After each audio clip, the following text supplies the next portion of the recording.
नमस्कार, मी आहे गाथाची आई। आज आहे महिला दिन।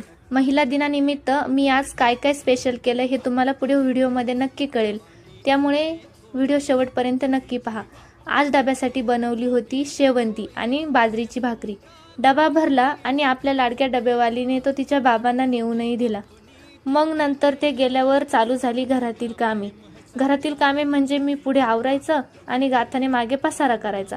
कामे आवरून झाली आणि गाथाला झोपी लावलं आणि मग ती उठल्यावर सर्वात अगोदर जेवण करून घेतलं। जेव्हापासून गाथा वरचं खायला लागली तेव्हापासून मी तिच्याशिवाय जेवत नाही, कारण ती आपल्यासोबतच चांगली जेवते आणि तिला पण आपल्यासोबत जेवणाची सवय लागते। जेवण करून घेतलं आणि मग गेलो गार्डनला खेळायला। सॉरी गार्डनला नाही तर मातीत खेळायला। मी गाथाला माती खेळण्यापासून कधीच अडवत नाही आणि आज तर तिला माती आणि पाणी सोबत भेटलं होतं। तिला जेवढं मातीत खेळायचं तेवढं खेळून दिलं। घरी आल्यावर गाथाला जेवू घातलं। असा गेला आमचा स्पेशल दिवस। तुम्ही आज काय काय स्पेशल केलं हे मला कमेंटमध्ये नक्की सांगा। भेटूया उद्याच्या ब्लॉगमध्ये। Bye bye.